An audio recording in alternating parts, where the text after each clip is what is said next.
उदाले परिवाराकडून हार्दिक स्वागत करीत आहोत. सादर करीत आहोत कृष्ण जन्मवेळीचा एक प्रसंग. मथुरा नगरीमध्ये साधू संतांवर कंसाचे अत्याचार दिवसेंदिवस वाढत चालले होते. अचानक आकाशात विजांचा कडकडाट झाला. आकाशवाणी झाली, हे अन्यायकारी दुष्ट अहंकारी कंसा, तुझा अंत आता दूर नाही. या देवकीच्या पोटी जन्म घेणाऱ्या पुत्राकडून तुझा वध निश्चित आहे.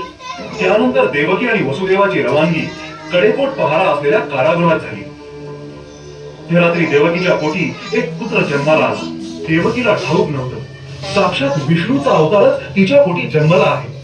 म्हणून देवकी वसुदेव हा पुत्र जगू दे अशी देवाला प्रार्थना करीत असताना वसुदेव आणि देवकीच्या हातातील साखळदंड खाली गळून पडले आणि कारागृहाचे दरवाजे आपोआप उघडू लागले. तसेच कारागृहातील कडेकोट पहारा देणारे रक्षक अचानक मूर्छित झाले.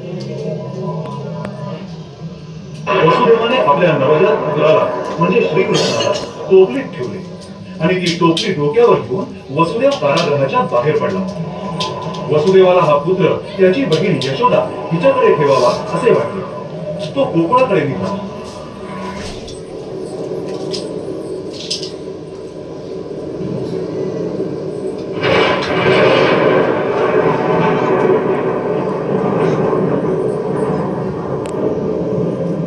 त्या रात्री खूप पाऊस पडला. यमुना नदीला पूर आला. ती ओलांडण्यासाठी वसुदेवाने यमुनेच्या हातात चालायला सुरुवात केली. पावसापासून आपल्या भगवंताचे रक्षण व्हावे यासाठी वसुदेवाच्याही नकळत एका नागाने त्या टोपलीवर आपल्या फण्याने छत्र घातले.